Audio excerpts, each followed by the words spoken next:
So today we are going to present CGR on diabetes management in COVID-19 ICU. More than 1.5 years have passed since emergence of COVID-19. Numerous risk factors for severe COVID-19 and its poor outcome have been identified from the observational studies and clinical trials, of which diabetes mellitus is very well known risk factor.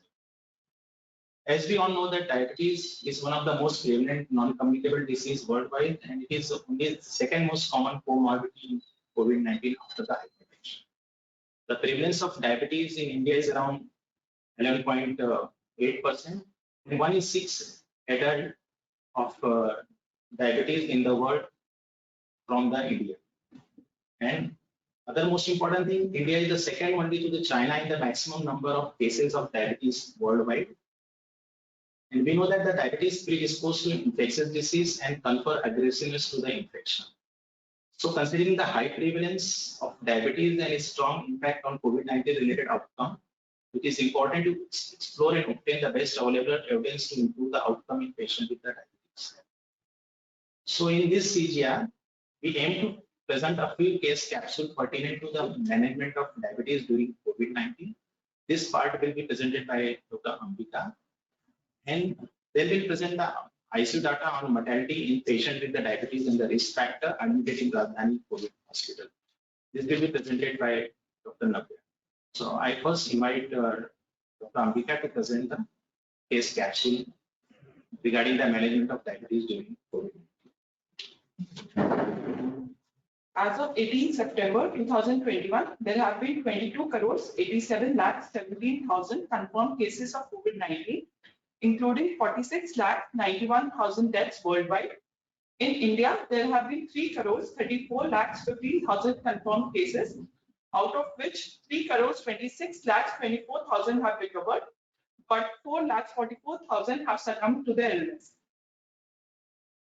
It is well known from the current literature that diabetes and COVID-19 have a bidirectional relationship.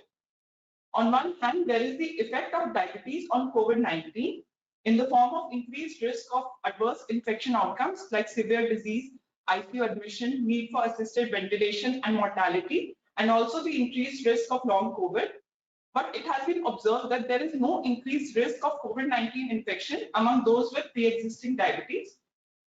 On the other hand, there is the effect of COVID-19 on diabetes, which is in the form of an increased risk of development of new onset hyperglycemia in infected individuals and a worsening of glycemic control in those with pre-existing diabetes.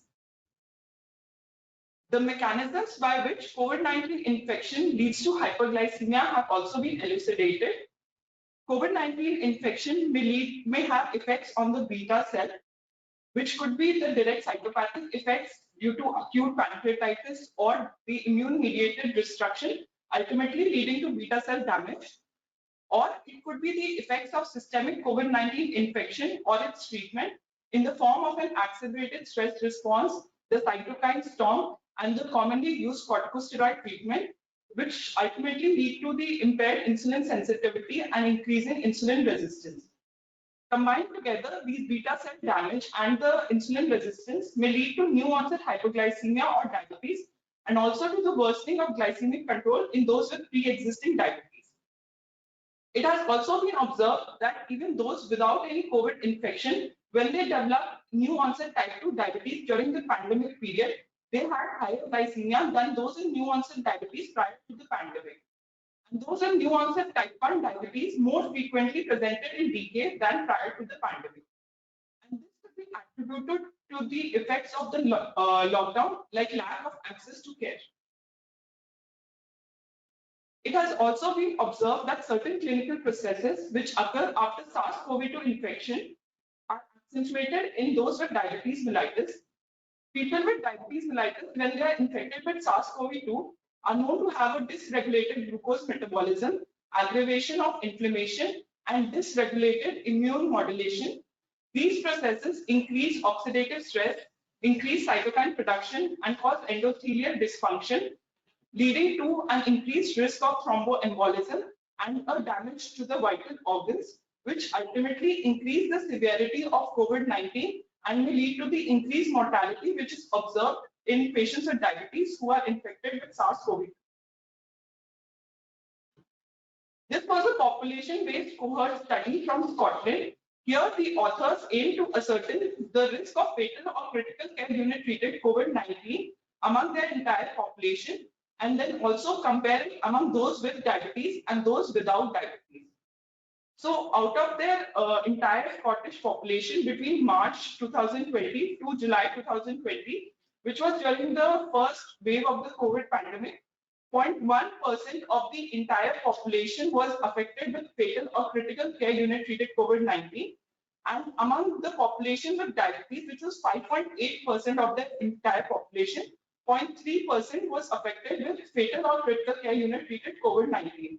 So the odds ratio adjusted for age and sex for fatal or critical care unit treated COVID-19 was 1.4 for those with diabetes, and this was statistically significant. And we can see here that even among the various age groups, those with diabetes had a higher risk for fatal or critical care unit treated COVID-19 than those without diabetes. They also identified certain risk factors for the same, which included male gender, having another COVID-19 risk condition, reduced renal function, and worse glycemic control. This data is from one of the earlier studies from China. This was a single center study conducted in Wuhan, and it included around 940 patients. Here, the authors observed that mortality was higher in patients with diabetes, and even among patients with diabetes, those who had a higher fasting blood glucose levels more than 126 milligrams per deciliter had higher mortality. And they also observed that irrespective of the diabetes status, those with a fasting blood glucose of more than 126 milligrams per deciliter had significantly higher mortality. And among non-diabetes patients also, those with a higher blood glucose level that is more than 126 milligrams per deciliter had a higher mortality. So from this study, the authors concluded that apart from diabetes mellitus, hypoglycemia is also a risk factor for mortality in those with COVID-19. So it is known that COVID-19 infection may lead to new onset hypoglycemia. But what is the fate of diabetes post-COVID-19? The duration of increased severity of pre-existing diabetes is not yet known. The reported prevalence of new onset diabetes in patients with COVID-19 ranges from 18 to 22%. Abnormalities in glycometabolic control, insulin resistance, and beta cell function in patients with no prior diagnosis of diabetes has been seen in the acute phase and up to 2 months after disease onset in a recent study. However, there is no evidence of whether there is lasting damage to pancreatic beta cells or whether COVID-19 associated diabetes can be reversed after the acute phase. Now I'll be discussing the management of diabetes mellitus in patients hospitalized for COVID-19 using certain case capsules which represent the various scenarios that we encountered while working in the RCH. And these patients are managed according to a protocol which was developed by our department for the management of diabetes in these patients. First and foremost, at admission, all patients were assessed for a history of diabetes, and even those without a history of diabetes were assessed with a plasma blood glucose. If the plasma glucose was more than 140 milligrams per deciliter, they would undergo blood sugar testing 4 times per day for 2 to 3 days, and also an HbA1c was sent for them. Also, whenever a patient was started on steroids, blood sugar testing was performed 4 times per day for 2 to 3 days for these patients. Those with a history of diabetes also underwent blood sugar testing 4 times per day, and an HbA1c was sent for them. When these patients were being tested, if their pre-meal blood sugars were more than 140 milligrams per deciliter, or post-meal, that is 2 hours later, if it was more than 180 milligrams per deciliter, along with the continuation of monitoring of their blood glucose, which was done in the fasting, before lunch, before dinner, and 2 hours after dinner, appropriate treatment was initiated, which in the ICU in critically ill patients was mostly in the form of insulin infusion. For those on RT feeds, it could be either insulin infusion or subcutaneous insulin with alternative feeds, depending on whichever was appropriate. And for those in the HDU, subcutaneous insulin was initiated. So while working in the RCH, all of us face certain difficulties in the management of patients with diabetes. For good glycemic controls, these patients require frequent blood glucose monitoring. which is at the cost of an increased contact with the patient.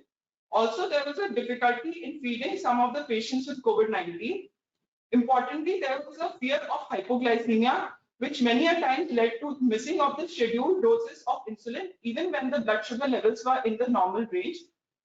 Another challenging scenario was when steroids were being tapered off, because this is a condition which was associated with a frequent change in insulin requirement. Sometimes glycemic control was not a top priority when compared to the management of other issues. And we also observed a lack of trained staff. So coming to the case witness, this is the first case. This was a 56-year-old gentleman from Azamgarh. He had fever 1 week back, which had lasted for 2 days and had come with shortness of breath. His saturation was 64% on room air, which increased to 85% on 15 liters of oxygen. He was admitted to the ICU with severe COVID pneumonia, and he had to be intubated in view of type 1 respiratory failure. He had been diagnosed with diabetes 5 years back, and he was on more than 4 oral hypoglycemic agents. He had poorly controlled diabetes with an HbA1c of 12.5%. So first and foremost, for this patient, we obtained the capillary blood glucose, which came out to be 401 milligrams per deciliter. Next, we did a urine ketones for him, because for all these patients, especially those who are admitted in the critical care units, whenever the blood glucose is more than 250 milligrams per deciliter, we should either obtain a blood or urine ketones. His urine ketones were negative. Should we have continued his OHA? No. Instead, the patient should have been initiated on insulin infusion, which was done for him, and he was initiated at a dose of 0.05. And this insulin infusion should be initiated at a dose of 0.05 to 0.1 units per kg body weight per hour. So the patient had an approximate weight of 60 kg, so we started at 6 units per hour. For patients who are critically ill, the blood glucose should be monitored 2 hourly, and the glycemic target for such patients is 140 to 180 milligrams per deciliter. At 2 hours, his blood glucose came out to be 340 milligrams per deciliter. So for all blood glucose values after the second reading, insulin infusion can be adjusted according to set protocols, which vary from place to place. The important thing to remember here is that when the blood glucose values are within the target range, that is 140 to 180 milligrams per deciliter, the insulin infusion should be continued. And also when the blood glucose values are between 70 to 40, the insulin infusion should not be stopped. Instead, the rate can be decreased, and we should continue monitoring the blood glucose. It is only when the blood glucose values are less than 70 milligrams per deciliter, the insulin infusion should be stopped. And this is hypoglycemia, so it should be corrected with IV glucose. And again, the blood glucose should be rechecked. And if it is more than 180 milligrams per deciliter, then the insulin infusion should be started at a lower than previous rate. So because there was a fall in blood glucose for a patient of 60 milligrams per deciliter, we had continued the insulin infusion at the same rate as was previously going on. So when these patients start eating their regular meals, they can be transitioned to subcutaneously administered insulin.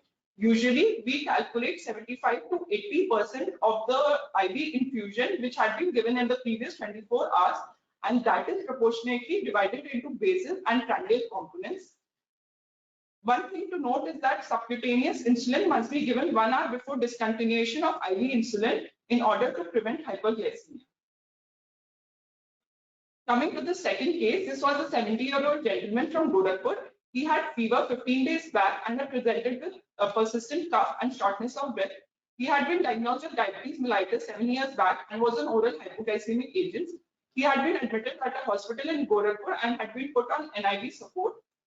He was admitted to the ICU and was on NIV support here also. He was started on RT feeding due to poor oral intake, and on this his pre-meal blood sugar was 190 and post-meal blood sugar was 270 milligrams per deciliter. He also had poorly controlled diabetes with an HbA1c of 9.2% and his weight was 70 kgs. So for patients who are initiated on RT feeds, these RT feeds are usually given 3 hourly, and for these patients, we would start with subcutaneous insulin in the form of a basal bolus insulin regimen. The capillary blood glucose monitoring should be performed before and 2 hours after major feeds. And our target blood sugar for those on subcutaneous insulin is mostly a pre-meal of less than 140 milligrams per deciliter and a post mean of less than 180 milligrams per deciliter. So in the RCH ICU, mostly the RT feeds are given 3 hourly starting from 6 a.m. So the basal insulin, which was given mostly in the form of NPH, has to be given twice, once in the morning and once in the evening. And the bolus insulin, which was mostly given as regular insulin, is given with alternating feeds because regular insulin has a duration of action of 6 hours.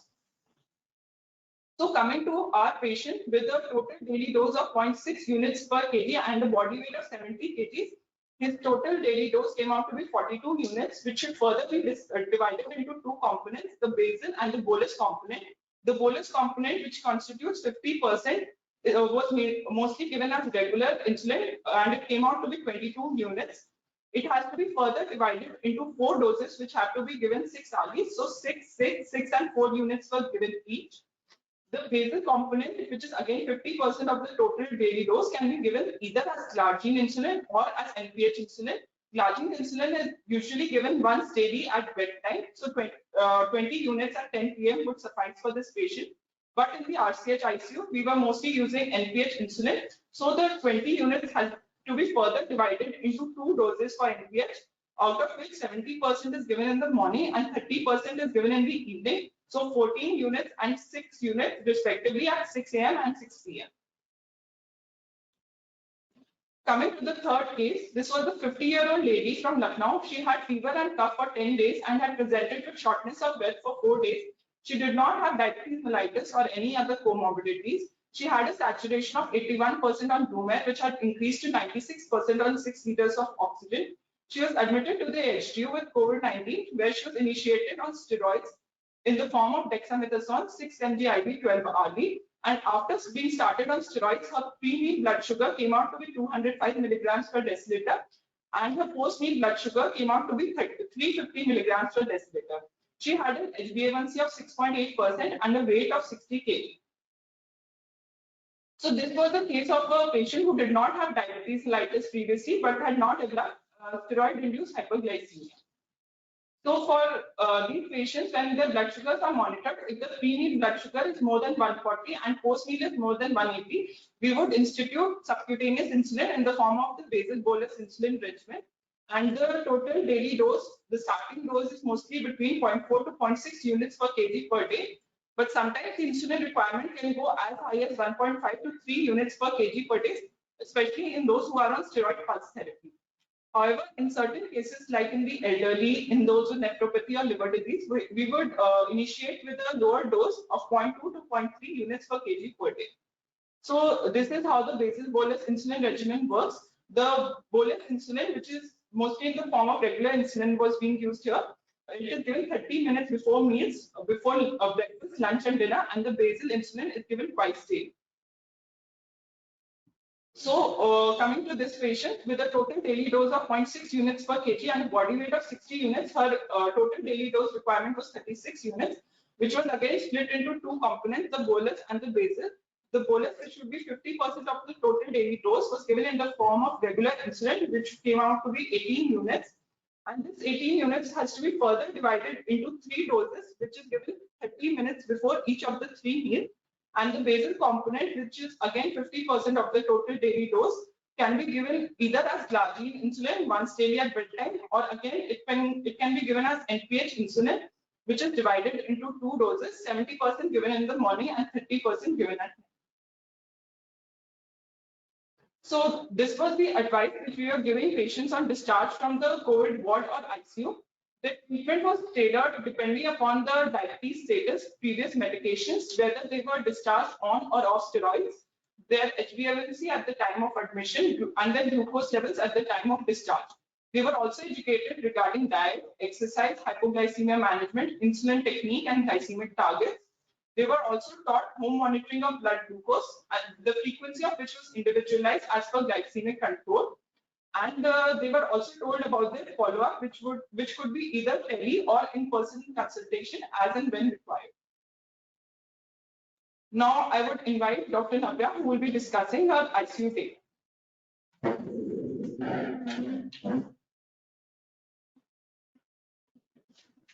Good morning, respected teachers and colleagues.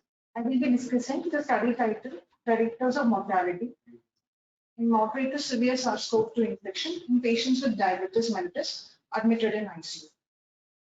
Several studies have stated that there is 2 to 3-fold increased relative risk of infection-related mortality in patients with diabetes and SARS-CoV-2 infection, and admission hyperglycemia, irrespective of diabetic status, was linked to an increase in poor outcomes and mortality in hospitalized patients with COVID infection. And there has been conflicting results related to association between diabetes, at admission glycemia, and mortality. Regarding the relevance of our study, only few studies have been conducted in patients with moderate to severe infection admitted to ICU, which evaluated the relationship between diabetes mellitus and mortality. And there is lack of literature from Indian patients with severe COVID-19 infection for mortality and its predictors. The aim of our study was to identify predictors of mortality in moderate to severe SARS-CoV-2 infection in patients with diabetes admitted to intensive care settings, and study design was retrospective. And all consecutive patients admitted to various COVID-19 ICUs of Sanjay Gandhi Postgraduate Institute over a period of 6 months, that is from May 1st to November 1st, 2020, were recruited into the study.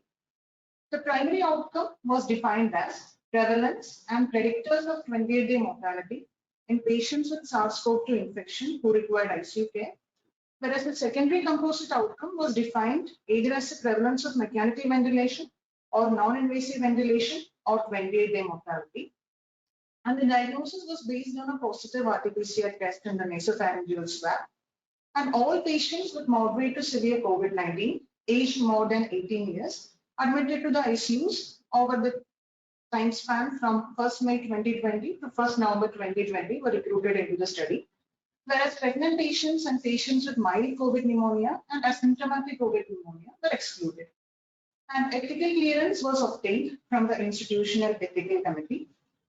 And hospital information system, admission registers, and patient record files were used to identify all inpatients admitted to the ICU. And we collected data, including basic information such as age, gender, comorbidities, date of diagnosis, symptomatology, duration of ICU stay, laboratory parameters, radiological features, and incidence of complications such as acute kidney injury, disseminated intravascular coagulation, shock, modality and duration of ventilation, and final outcome. The severity of COVID was defined according to Ministry of Health and Family Welfare guidelines, and diabetes mellitus was defined as either having a pre-existing type 2 diabetes or the presence of a hemoglobin A1C more than or equal to 6.5 at any time before ICU admission. And hyperglycemia was defined as at admission plasma glucose level more than 180 milligram per deciliter. Other variables such as atherosclerotic cardiovascular disease, acute kidney injury, shock, and disseminated intravascular coagulation were defined according to standard international guidelines. Regarding statistics, data presented in mean and standard deviation were compared by independent sample t-test. Data presented in median were compared by Mann-Whitney test. Data presented in number and percentage was compared by chi-square test. Hazard ratio was calculated by Cox regression analysis. Cox regression analysis is a method used to analyze the effect of a variable on survival. And the survival curve was constructed using Kaplan-Meier analysis, and propensity score matching was used to match age, sex, presence of any comorbidities, and diabetic status between hyperglycemic and normoglycemic patients. And p-value less than 0.05 was considered significant. Regarding the results, in the time span, total 1,667 patients were admitted to Rajdhani COVID Hospital, and out of them, 572 patients were admitted to the ICUs. And out of this 572, 101 patients either had asymptomatic COVID or mild COVID. And in the rest of the patients, 90 patients had to be excluded because we had inadequate data regarding them. So finally, 452 patients were recruited into the study. And out of this 452, 288, that is 63.7%, had diabetes, and the rest were non-diabetics. And out of the 288 diabetics, 7 had type 1 diabetes, and the rest had type 2 diabetes.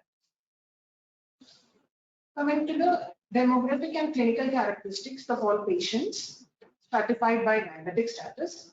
Mean age of the population was 58 years, and the diabetic population was elder than the non-diabetic population. More than 75% of the ICU population comprised of males, and both groups didn't differ significantly in terms of sex distribution. And most of the patients presented with fever, cough, and dyspnea. And there was no difference in between both diabetics and non-diabetics in terms of symptomatology or duration of symptoms. As expected, hypertension and atherosclerotic cardiovascular disease prevalence was higher in the diabetic group in comparison to the non-diabetic group, whereas the prevalence of chronic pulmonary diseases and malignancy was higher in the non-diabetic. There was no significant difference in between the hematological parameters, biochemical parameters, inflammatory parameters, and coagulation parameters in between the two groups.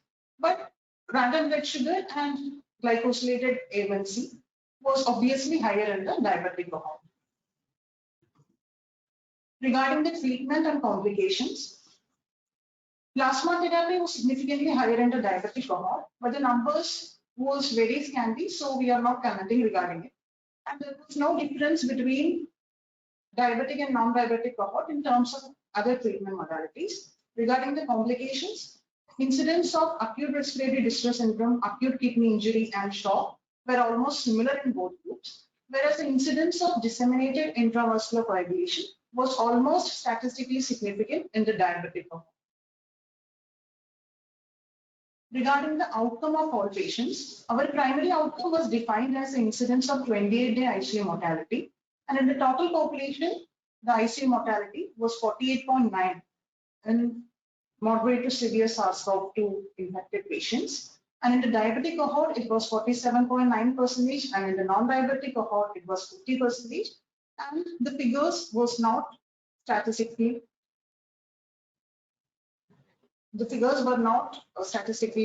different. The 28-day composite secondary outcome was defined as incidence of mechanical ventilation or 28-day ICU mortality or non-invasive ventilation. And the prevalence of composite secondary outcome was 67.9% in the total population, 68% in the diabetic population, and 67% in the non-diabetic population. And these figures also were not statistically different in between the two groups.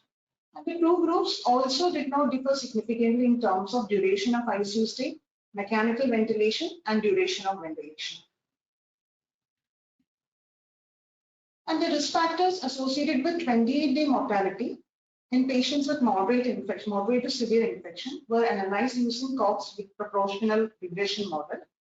And the univariate analysis, we found that age, at admission glycemia more than 180 milligram per deciliter, atherosclerotic cardiovascular disease, chronic liver disease, acute respiratory distress syndrome, total leukocyte count, raised creatinine, ferritin, and procap were significant predictors of mortality. Whereas in multivariate Cox regression analysis, we found that age, at admission glycemia more than 180 milligram per deciliter, chronic liver disease, raised TLC, ferritin, and procalcitonin were independent predictors of mortality. And it has to be noted that diabetes mellitus conferred a hazard ratio of 0.9, which was not statistically significant for 28-day mortality. And for the Kaplan-Meier analysis, patients were divided into 4 subgroups. That is, patients with no hyperglycemia and diabetes, no hyperglycemia and no diabetes, hyperglycemia and diabetes, and hyperglycemia and no diabetes. And we found that the probability of 28-day ICU mortality was higher in the no diabetes with hyperglycemia and diabetes with hyperglycemia. So this supported the notion that hyperglycemia, irrespective of diabetic status, conferred an increased risk of mortality.